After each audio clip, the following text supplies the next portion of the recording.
Good morning and welcome. This is Business Equity and Opportunities. I'm Scott Sander. The history of our community offers some lessons about the importance of incorporation. From 1821 to 1832, Indianapolis served as the Marion County seat. Then it incorporated as a town with 5 elected trustees. Real change came March 30th, 1847, when Indianapolis officially became an incorporated city with a mayor and a larger council. That incorporation allowed the city and the voters to expand and grow, establish new boundaries, work on important improvements to roads, security, schools, and more. Fast forward now today, when businesses now incorporate to define themselves and protect their brands and personal assets, giving them more opportunities to succeed. It's the goal of this hour to provide you with the resources to make the right decisions on how to structure, establish, grow, incorporate your own business. Much like local towns and cities, there is no one-size-fits-all. Our segments, though, are designed to provide options and insights so you can decide what works for you. From getting started to thoughts on accessing capital, what's happening this week in business, accounting and bookkeeping, running your business day to day, a focus on a specific industry, and we end with a success story. Experts, business owners, entrepreneurs, local and national leaders all share their insights, their personal stories. Throughout the show, you'll see a QR code pop up. It'll take you straight to our website. You can access all of our segments. While you're there, we encourage you to subscribe to our growing weekly newsletter. It comes out Tuesdays. And the Business Equity and Opportunities podcast is there, part of the All Indiana Podcast Network. Here's what's ahead this hour on Business Equity and Opportunities. How an innovative entrepreneurial hub is affecting real change up in Gary, Indiana. A local award winner shares insights on accessing capital. Learn how the Rally Access Fund is helping small business along the road to Rally. Tips from Golden Reserve on how you can fight to protect your retirement. How the Science Education Foundation of Indiana is building opportunities for the state students. And we introduce you to a young inventor, still in high school, who aspires to save the world. And she just might do it. This year's Mira Awards honored 20 of Indiana's most innovative companies and leaders in the state's technology ecosystem. IronWorkz up in Gary, Indiana, won the Community Impact Award for its grassroots-focused entrepreneurial hub, providing resources to develop ideas and get businesses started. This is Business Equity and Opportunities. Getting started. We're so thrilled to have celebrated our annual Mira Awards. We have one of the most number of applicants into our award categories across 20 different categories this year. Had nearly 1,200 key stakeholder attendees at our annual gala. Really, it's an annual opportunity to put on the Indiana's biggest night for tech innovation and showcase the success story we have here in our tech community and build that community rally and camaraderie for what we're accomplishing as a whole. And it's been super fun. I think one of the magic sauce for Mira, it's really built out by the community and for the community over time. So the community support has been terrific. Not surprisingly, out of the 20 categories around talent, innovation, and community Impact Awards is one of the most competitive. It's most coveted award because it really touches on what you're doing to drive talent, what are you doing to drive entrepreneurship, potentially what you're doing to uplifting individuals and companies residing within our community sphere. And we're so thrilled, not only IronWorkz has won, given their entrepreneurial and talent-based approach, but also it's won outside of our core markets. It's in the northwest corner of the state. So for them to be able to get the stage, share their story, share with us, the rest of the state, what they're doing, what kind of impact they've been driving, it's exactly what we're doing the Mira Awards for. So IronWorkz is a nonprofit business incubator. We like to consider ourselves the launch pad for entrepreneurship within the Northwest Indiana space, specifically Gary, Indiana. I was born and raised in Gary. However, after some time, my parents recognized that I needed to be in a stronger school system. And unlike many others, I was fortunate enough for me to have parents that had that financial stability to put me in a different school district that allowed me to have different resources. And so for me, being that I still have friends, in Gary, and we grew up having different side hustles and things like that, it was just, for me, how come I didn't see anyone in these pitch competitions? that looked like me. And that was an issue. And so IW was the first iteration of creating a space where students also have the opportunities to learn about entrepreneurship and recognize that their side hustles are called something, right? And there's a way to truly turn that into a business and potentially profit off of it. And so that's the biggest reason behind it. The community at first is like, what are these young people up to, right? They don't understand the gravity of what all we're doing and the intensity and the scope of what all we're doing. But as time has gone on, we've seen even some of the community veterans, we've seen people get behind the movement and see it as more than this program, right? See that we're here to stick around. And I'm so thankful that in this 2 years, we have established some what will probably be lifelong partnerships for the organization and for the community. IronWorkz receiving the Community Impact Award is not only a huge accomplishment for the organization, but it's also a really huge accomplishment for Northwest Indiana. As of January 31st of this year, 2025, we are 2 years old. And so we have really been taking large strides within our community to not only get people more acclimated with entrepreneurs.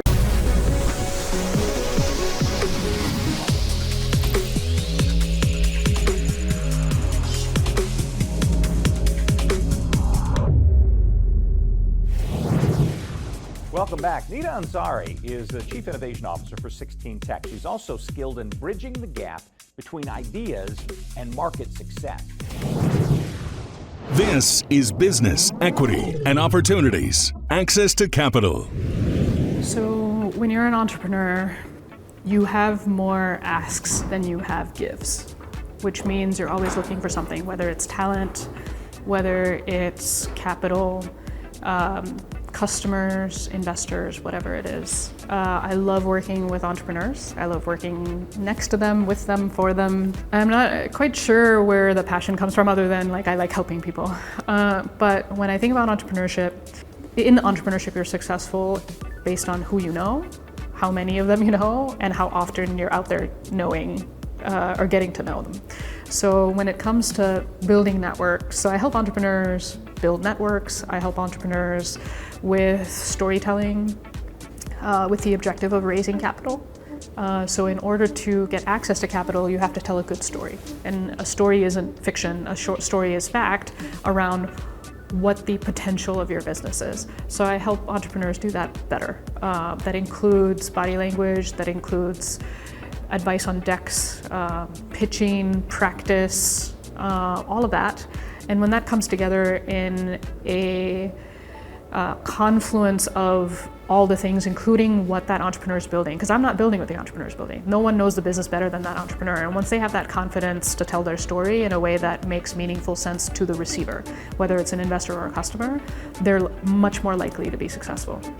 Now, if they're in front of that investor in a way that that investor knows what they're already building, there's a little bit of priming that happens prior to the formal pitch, they are more likely to be successful. So I help them with all of that. I'll help entrepreneurs with all of that. Now, I have a soft spot for entrepreneurs that are undercapitalized, first-time founders, Black and brown, immigrant, veteran, rural, what have you.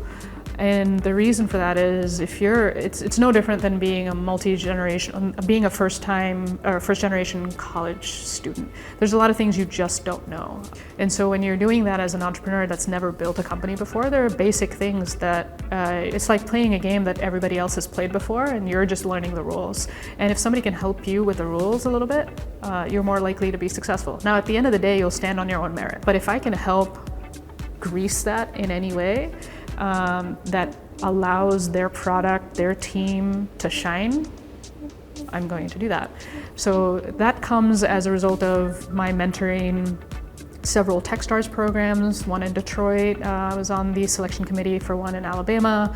I helped the G-Beta programs here in the 16 Tech building.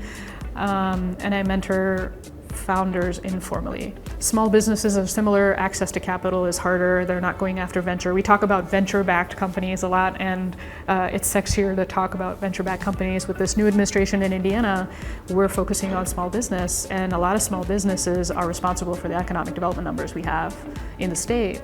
So when you're a first-time business owner, there's a lot of things you don't know. So as an immigrant, I come from, a parents or a dad that always worked a job. And so when I had to tell my mom that I'm not going to be working a full-time job in the same way anymore, that was a paradigm shift for her. So multiply that times all the other immigrants in the community or all the other first-time founders in the community. It's a scary space to be in. You don't know if you'll have health insurance. You don't, as a single mom, you may not know if you have daycare available to you. You may not know whether you can work nights and weekends only or during the day, around school schedules.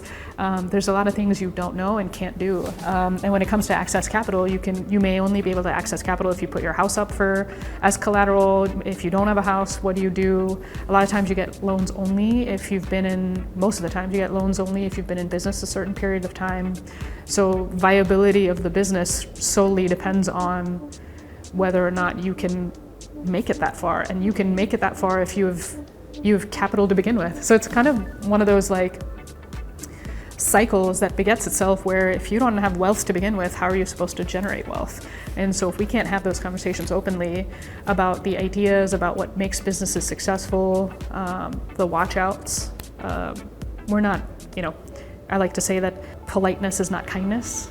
So if somebody came to me and said, hey, I'm going to work on this idea, and I happen to know for a fact that there are some things they should watch out for, if I just simply pat them on the back and say, great job, nice job, sounds great, good for you, and send them on their way, I've not done the kindness to them. Actually, at that point, I'd probably say I've been a part of their downfall if they end up failing, because I knew and I didn't say anything. So that's kind of how I feel about the entrepreneurship and how to build and how to access resources. Capital is land, labor, and resources, right? So that could be property, that could be talent. There's a lot of programs in the state that are beneficial for entrepreneurs, but they can't access them if they don't know about them. So simply being aware of what's out there is a big deal here.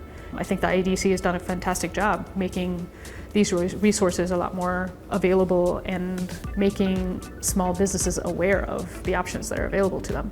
Bootstrapping is one thing, but taking advantage of resources is another. We will have more of Nida's strategic planning ideas in upcoming episodes of Business Equity and Opportunities. Up next this hour, the latest news on this year's Rally Innovation Conference as we continue.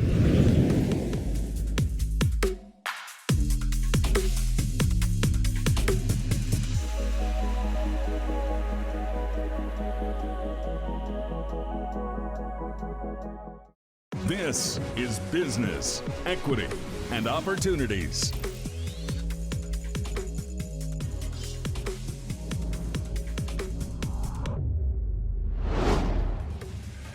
This is Business Equity and Opportunities. The Rally Innovation Conference and its partner, InnoPower, are offering a unique way for businesses to fuel innovation and empower the next generation. The brainchild of InnoPower founder, Emil Ekiyor. This is Business, Equity, and Opportunities. This Week in Business. So, as you know, InnoPower is co-hosting Rally this year with Elevate. In the 2 years that we've been part of Rally, we've just seen this amazing environment with entrepreneurs, investors, agencies from all over the world. And we saw so many Hoosiers that wanted to be in that space, but either you just started a business, you couldn't afford to pay the $199 or $400 eventual entry fee. So we wanted to make sure that all Hoosiers have access to the energy and the space that we have downtown at the convention center doing Rally. And so it's creating access. We've seen Hoosiers from rural communities who have great ideas, are innovating, and they need to be in that space. We've seen Hoosiers from here in urban Indianapolis who have ideas, who just want to come talk to somebody or share their ideas with an investor. So they also need to be in that space. So the All Access Funds, it allows our local businesses who sometimes may feel like the cost to sponsor Rally is just too much for them. But for $1,000 now, you could be a sponsor, but not just sponsor and have your logo as part of rally, but create access for 4 Hoosiers to also be in that space. So this allows all of our small businesses in our city to be part of rally, but also create access for others, either some of their clients, some of their partners, they know can't afford it, to be in that space as well. Exactly, and one of the things I know Toph talks about is just the intentional collisions that happen, right? When you go to rally, the first thing you notice is one, the energy, thousands of people in the convention center, but the desire to engage and network and meet new people. That is probably the top thing that happens. So many people leave there either meeting an investor, meeting a potential business partner, but just getting a deal done. So we want to make sure everyone has that access because we don't have too many of those spaces on a daily basis. So as we thought about this and say, how do we do this? But we also, as a rally, we have a cost, right? There's a cost to do that event. So allowing our small businesses, so if you're a business that's 500K or lower and you want to be a part of rally, you can be a part of rally this year. You could be a sponsor, you could pay $1,000, 25, 5K. But for $1,000, you get 4 people in. For $2,000, you get 8, right? And for $5,000, you get 20. So we want to encourage that with our business owners, but we know so many founders, so many young businesses that for 2 years have been trying to get in that space and they're working hard, they just can't give up $150, $199, or $300 to get in. So we want to create access for them. Definitely, so we have some alumni from like Indiana Wesleyan, for example, that says, we want to get Indiana Wesleyan students in. So those alumni are sponsoring to get some of their students in. But you're exactly right? We want to make sure that our students, if you're at Notre Dame or you're at IU or you're at Marion, Butler University or Martin University, Ivy Tech, we know that sometimes you just don't have the money to pay to get into conferences. And sometimes students don't look at conferences as a place to be. But we say rally is a place to be for students, professionals, entrepreneurs, investors, agencies, and bringing all those people together creates the environment, and we just see so much room to grow that demographic. Founders like Janet with EcoGrains is a great example of founders that we want to get in.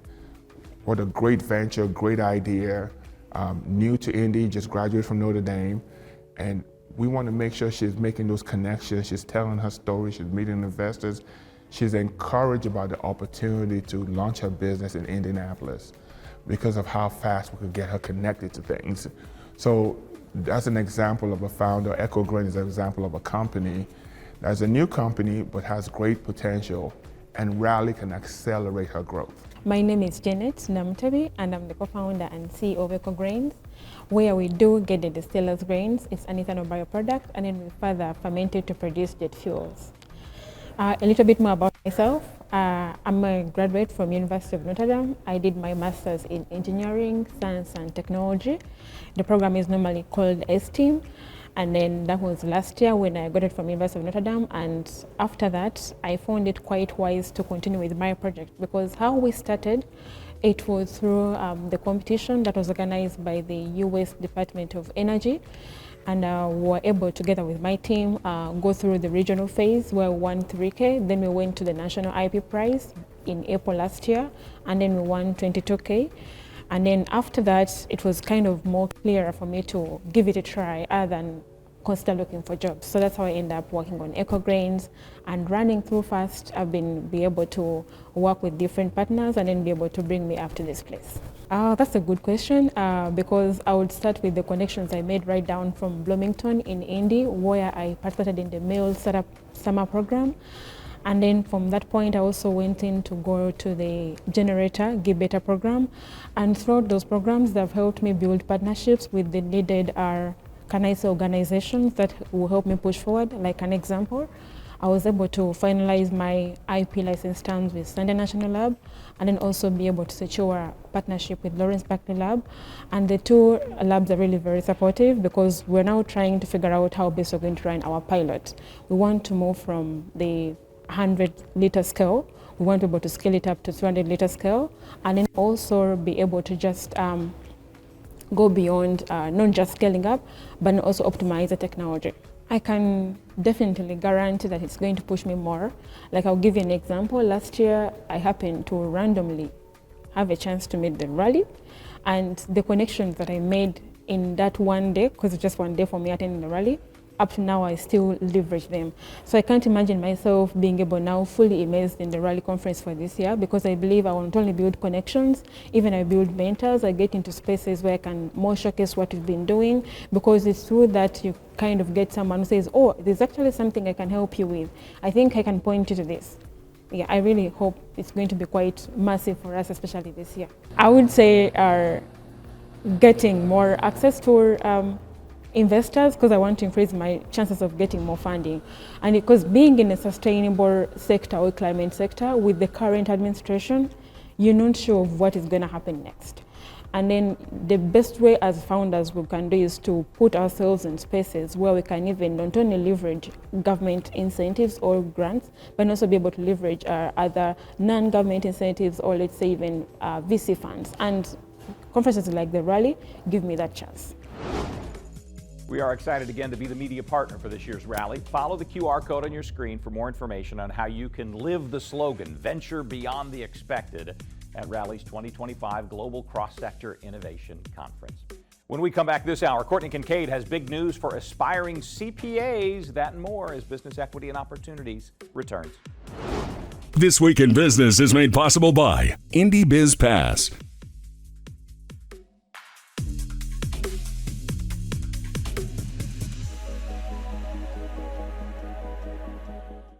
This is Business, Equity, and Opportunities.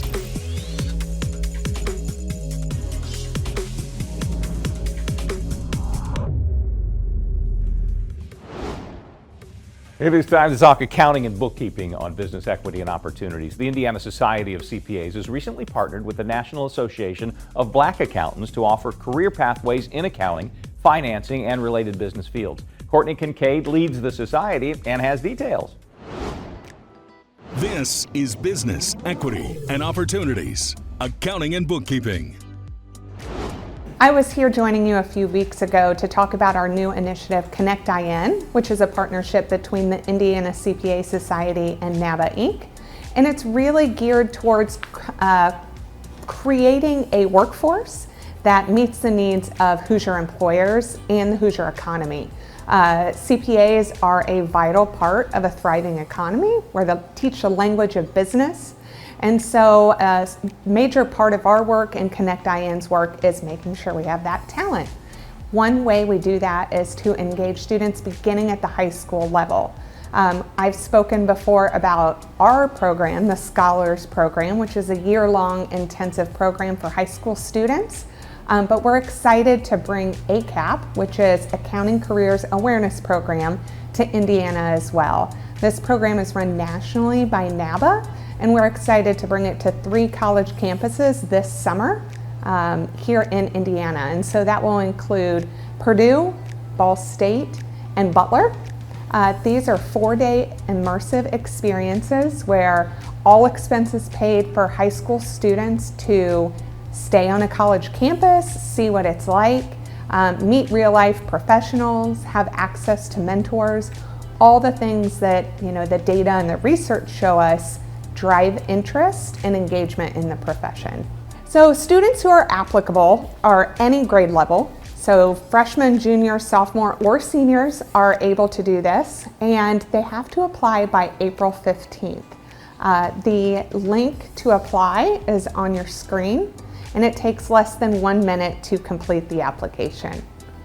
We really hope to have about 30 students at each location, so it's a really, really great, impactful way that we're giving back to the Hoosier community and hoping to grow interest in the profession locally.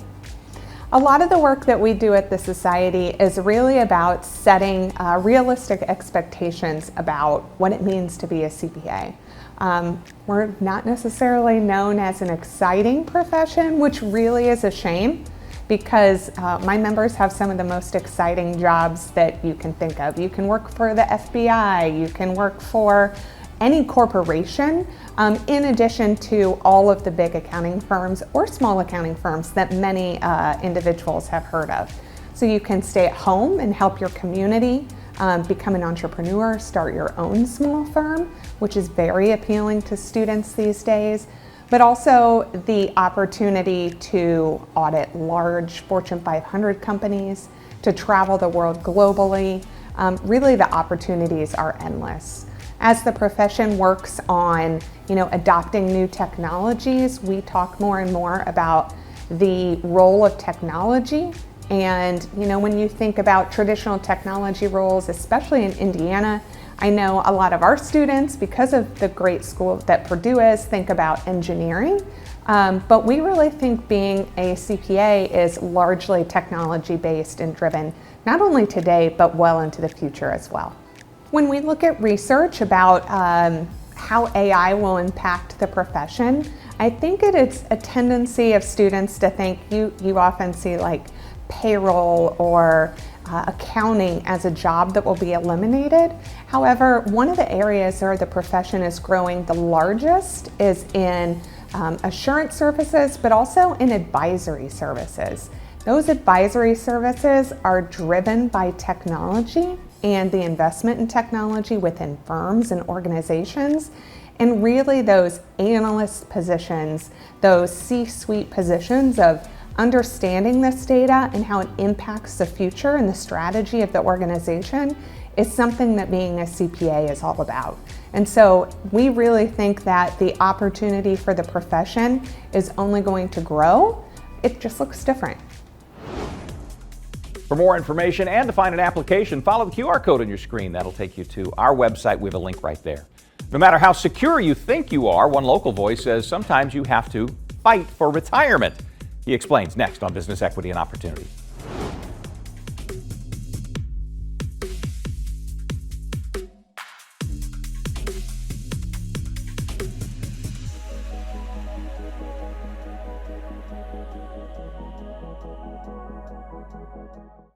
This is Business, Equity, and Opportunities.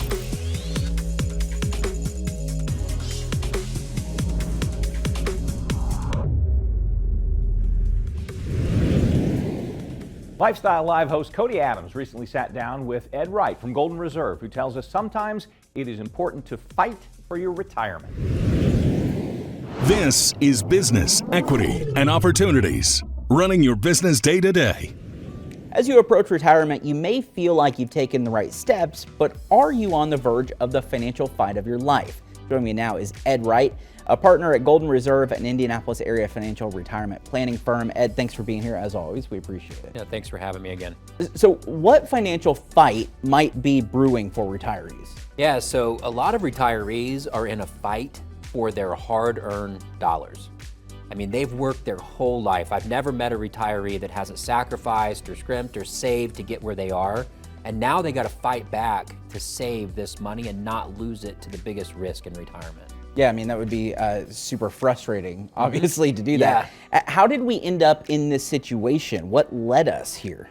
Right, so the industry was created back in the 70s and 80s, and the financial industry got really good at one thing, and that's picking investments. Right, you turn on the TV, we're talking about what to buy, what to sell. There's not a lot of folks talking about the risk that folks are coming up in retirement, right? The things that we're gonna deal with in retirement, most folks aren't talking about it. Yeah. Let's discuss the difference between retirement planners and financial advisors.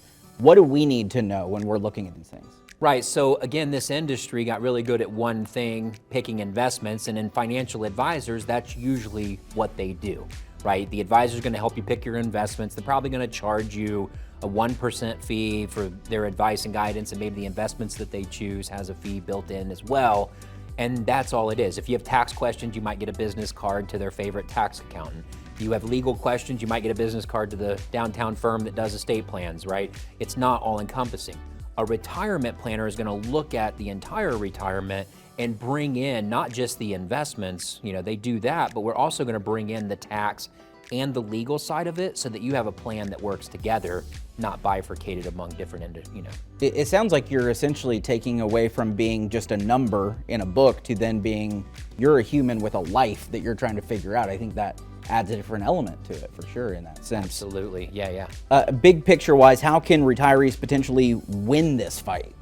Yeah, so the biggest thing, and it sounds simple to say it, is have a plan, right? How are we going to address these big risks in retirement that we haven't had to worry about up until this point, right? There's taxes. Uncle Sam wants your money.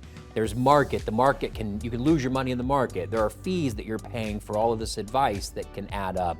And then at the end of your retirement, if you get sick and you end up in a nursing home, you can lose it all to a nursing home. So there's a lot of different things that you have to plan for, and we want to make sure folks are thinking about those risks. How have you seen this make a difference in making that plan? Right, so we will run for folks that want a roadmap for retirement that looks at taxes, market risk, fees, long-term care. Had a client come in recently with about $1 million in assets. We're gonna be able to save them at least $175,000 with a tax map that works for them, not Uncle Sam. We were able to get their market risk adjusted. So even though the market's doing crazy things right now, they're able to sleep at night knowing they have a good plan. We reduced their fees by moving away from that 1% model that the industry charges to a flat fee model that we believe in. And then we put together a nice estate plan that's gonna protect them from the nursing home so that they can make sure that money goes where they want it to go when their plan is done. It's always nice to be able to rest easy and let someone else take care of some of those things that you don't have to stress about. And Ed wants to do that for you as well. If you want to learn more about fighting back for your retirement, Ed has a great offer for you. Right now, for the first 5 callers with a portfolio of $500,000 or greater, he's offering a complimentary roadmap for retirement. This will allow Ed's team of retirement planners to create your tax map, fee filter, long-term care compass, market flashlight, and income tent. And they'll do all this work for no charge or obligation. It is that important. Call 463-777-7773. Again, that's 463-777-7773. Just ahead, the Science Education Foundation of Indiana is doing big things to support the state's science and engineering students on a global scale. See what the organization's doing next on Business Equity and Opportunities.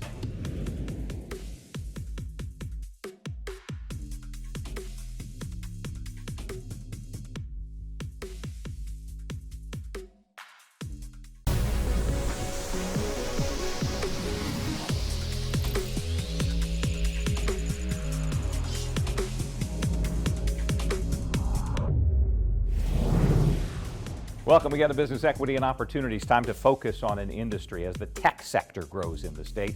Programs that foster science, technology, engineering, and math programs play an ever larger role in growing and keeping the talent pool local. The Science Education Foundation of Indiana makes it a mission to encourage and assist young people to become scientists and engineers and then practice those professions in Indiana. This is Business Equity and Opportunities. Industry Focus. I'm Linda Osborne, and I've been involved with the Science Education Foundation of Indiana since 2013. It is a volunteer organization. I'm on the board of directors as vice chair currently, and I've been hooked ever since 2013. So we have a lot of good people, a lot of that volunteer a lot of their time and talents and their money to keep this organization going. Well, I'm a chemist, and I've been working in the field of chemistry for over 40 years, and I just enjoy the outreach part of it tremendously. In addition to my career, you know, I enjoy giving back to the community and helping. The organization itself started back in 1964 when I was 9 years old. So I wasn't part of it then, but they had the sole purpose then of just getting people from Indiana to the national fair. It wasn't international back then. But then in 1988, Indiana, through CEFI, started having an Indiana State Fair and then would sponsor students to go to the international fair. So we have well over 1,000 students that we've sent to the international fair, and they have such a tremendous time when they go. It's such a wonderful opportunity for the kids to not only present their research and to win prizes. They give out like $9 million, I think they gave out last year.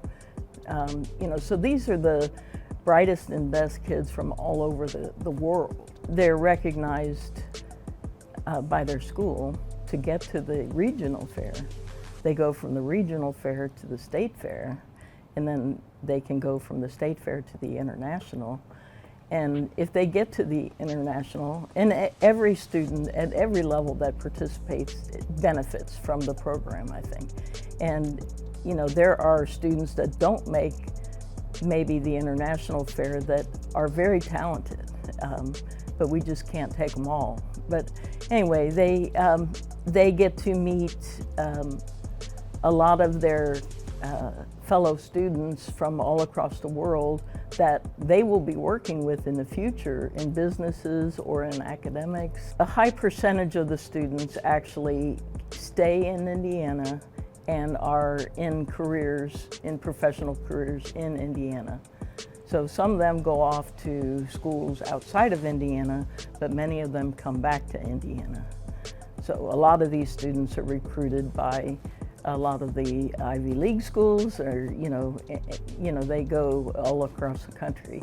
And some stay in Indiana, and scholarships are given to some Indiana schools too. So there's a wide variety, but it's really good to see that we retain that talent, and that's part of the goal, is to we have a lot of scientific organizations within Indiana that require this kind of workforce. And even if they're not officially a STEM workforce, every career needs science, technology, engineering, and math. Whether you're a heating and air specialist or a plumber or electrician, or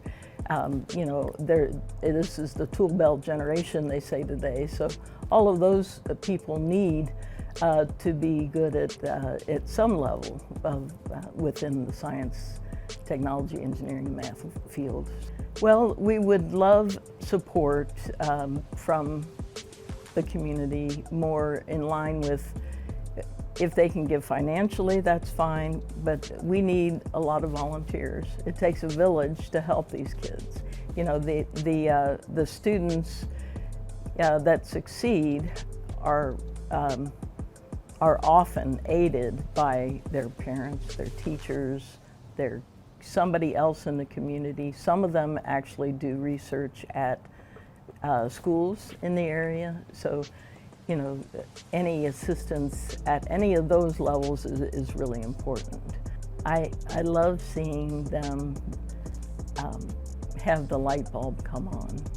I love the excitement that they show when they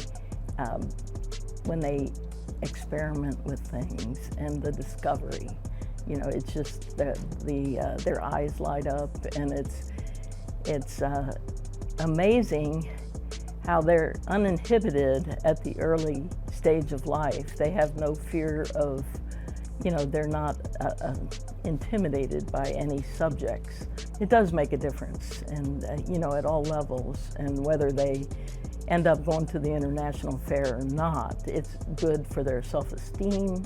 It's good all the way around for Indiana too. After this break, the success of one of Indiana's best and brightest young students, still in high school, but already inventing ways to improve the world. Coming up after a 90-second break.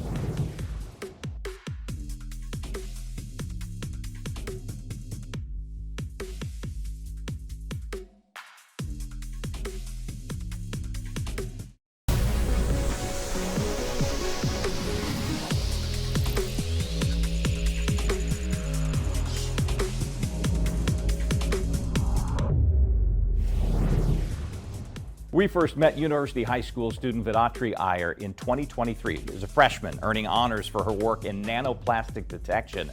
She's still in high school and now getting recognition for developing an app that predicts E. coli contamination in Indiana's waterways, among other things.